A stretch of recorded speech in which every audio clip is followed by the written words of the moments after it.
Welcome to Classic Solitaire. A lot of times we get into situations where we have a choice between two moves and we're not sure which one to play. So in this example, we don't know which king we should play.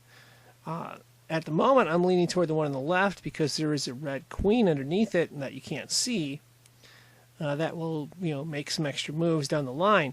But my point is this: if one variation does not work, you want to go back and try another using the undo button.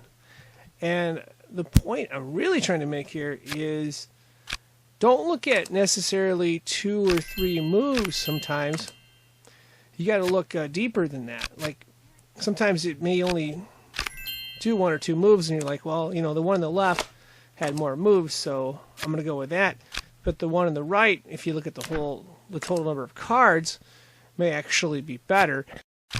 But you don't really know until you run out the different variations. One of the things I like to do is I'll make a decision that I think is better, and then I'll go with that.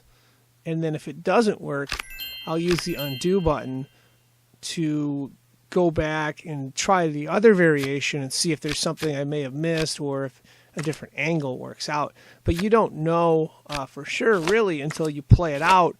You try to go with your best move, but sometimes it doesn't always work out that way.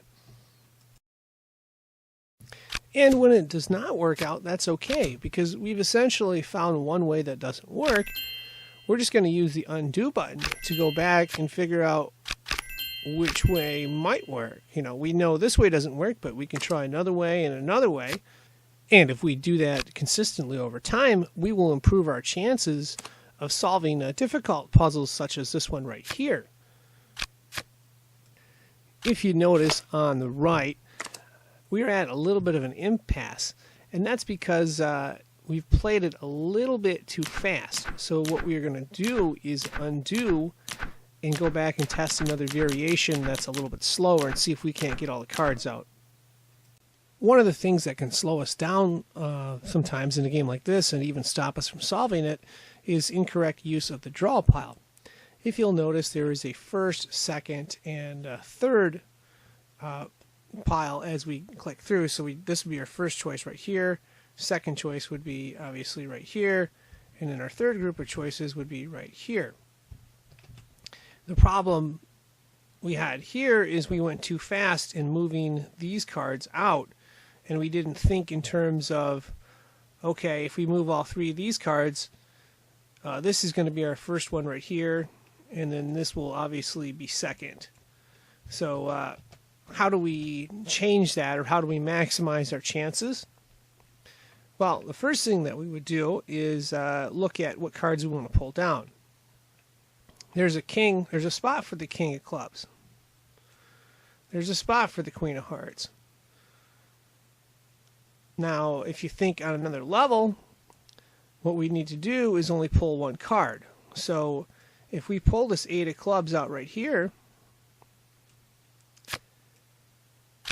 and put it under the 9 of hearts, that will, after we cycle through, make the King of Clubs and the Queen of Hearts the new face cards. So those cards will go right here. And that will allow us to cycle through again.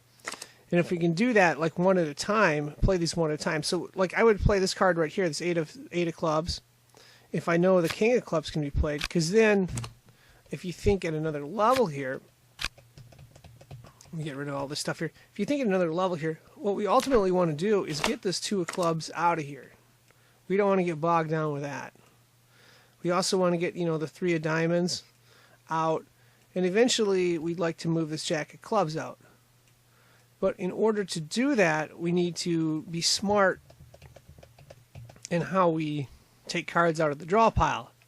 We don't just take them all out at once. We got to think in terms of, okay, if I take all these out, how does that affect the reset? Because they're going to reset in groups of 3.